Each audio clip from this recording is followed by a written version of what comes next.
I'm going to just briefly talk about that I've been looking at is the issue of how do we provide power to an initial lunar base that, for example, in Dr. Crusoe's plan, we have to start with some sort of demonstrator base. If there's going to be humans there, they're going to need power during the lunar night. The problem is, since the moon is always facing the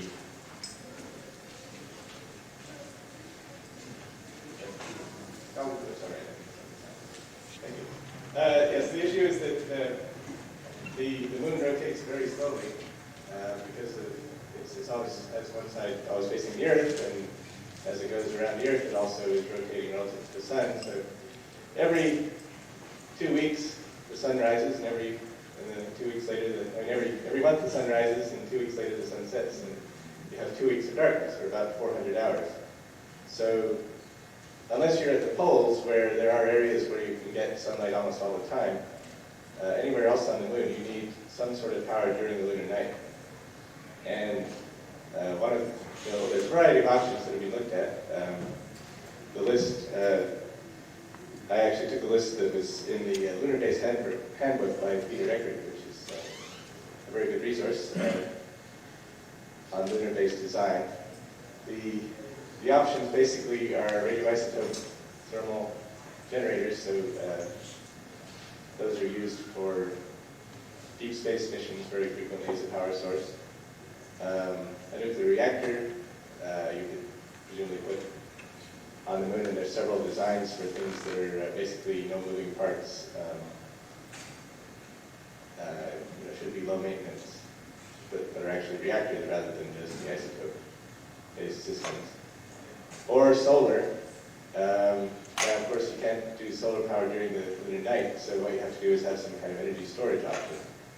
And that's a very similar issue with solar power on the Earth. You have to, you only have solar power when the sun's shining, and of course you have clouds and everything else. So most renewables on Earth also have this issue of storing power when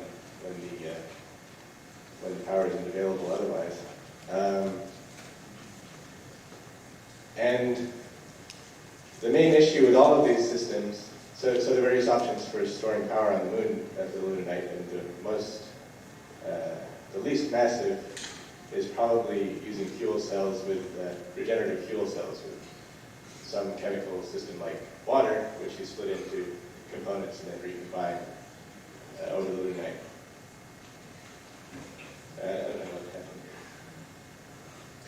happened. Anyway. And unlike the engineers here, I didn't bring it back up.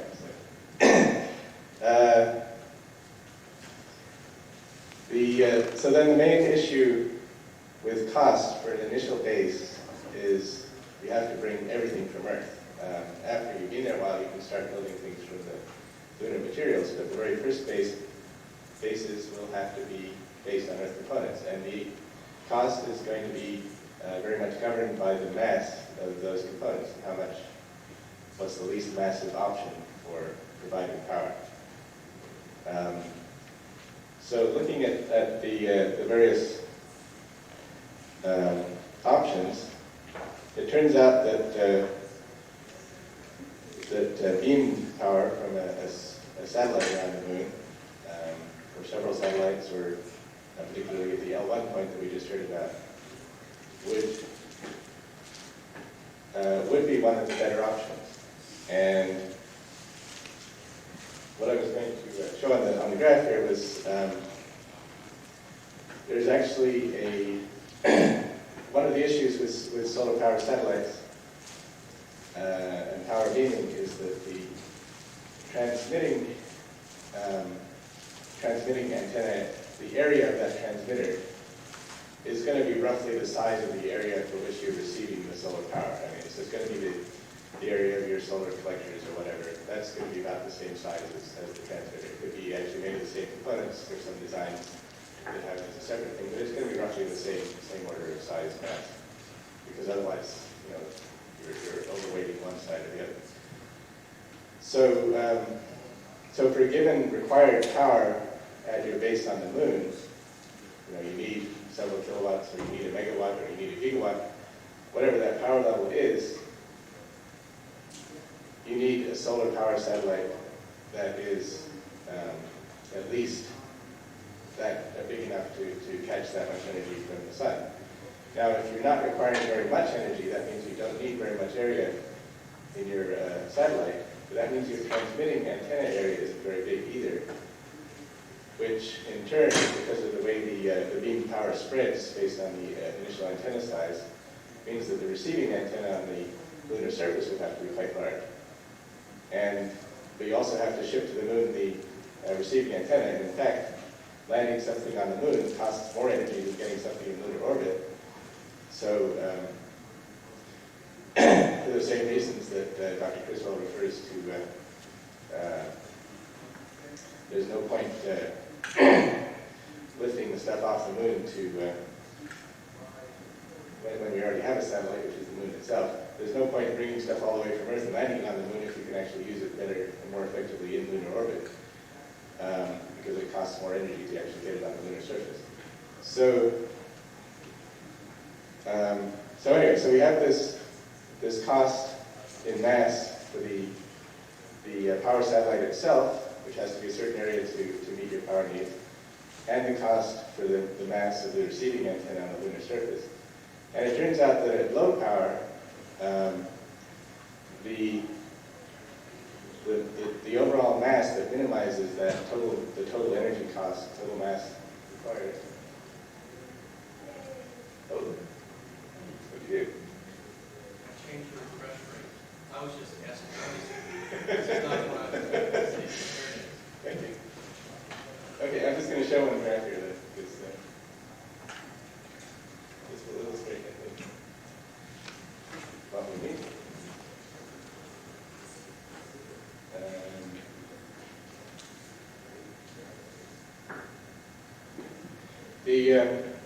What it turns out is that the mass, for minimizing that total mass, if you do an optimization on the area of the receiving antenna and the transmitting antenna, the total mass varies as the cube root of the power requirement for low power. Let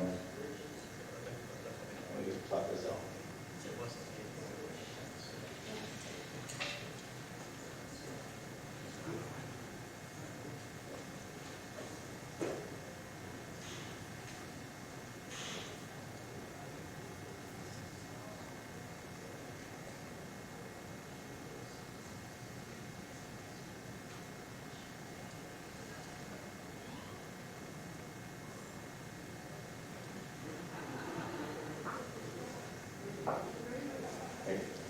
Sorry.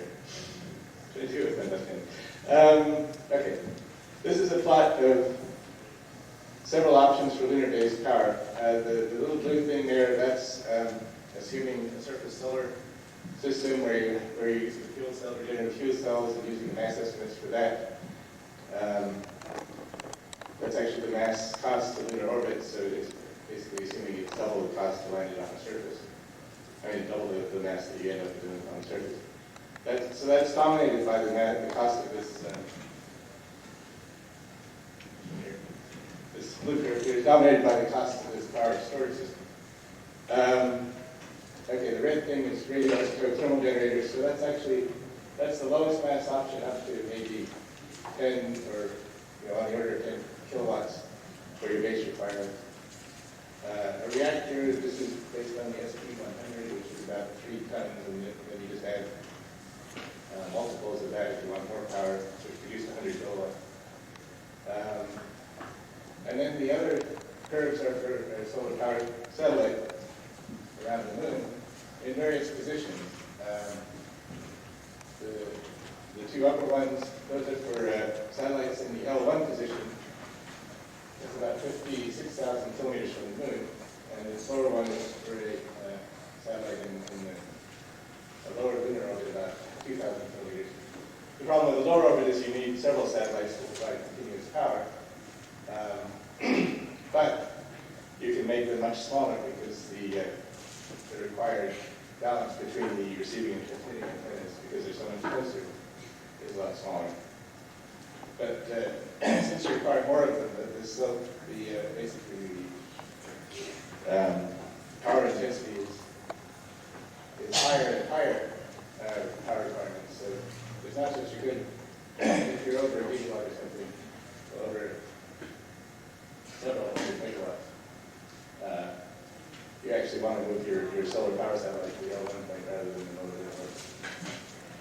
Anyway, the other advantage of starting out with something that's kind of close to the orbit is you would have several satellites, and they could actually be key for dual use for a positioning system on the moon and for communication. So, and the interesting thing to me is you can do some of this, provide power with various different options for the sort of 10 or 20 ton mass that a typical expendable launch can give you now. So this is actually something that's doable for current launch systems. There would need to be some work on the design because as Seth Potter was talking about, it would be something that would be on the order of several hundred meters in size to provide the needed power. But it could be actually a viable option. So anyway, I think that's time for me. And is there any questions on that?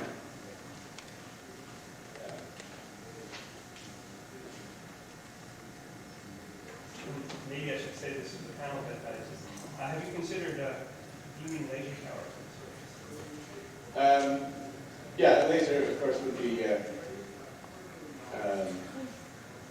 mean, that actually was one of the.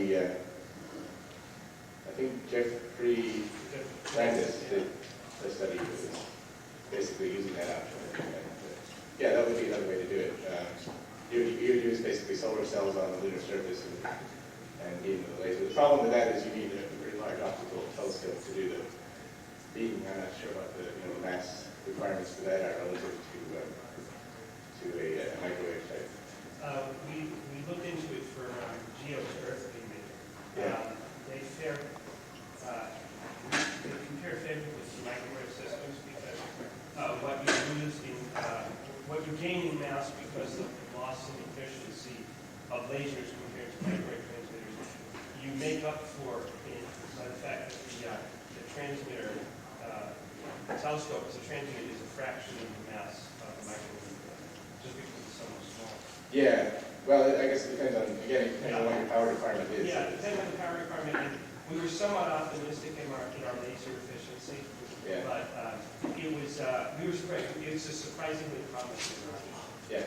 This one here, 35 beams. This is 35 gigahertz, which is kind of the higher frequency option people talk about relative to the microwave power beaming too. Okay. Anyway, any other questions? One. I recall a third head. One direction had a break and one back up. Why the reason for that? I'm curious. Had a break?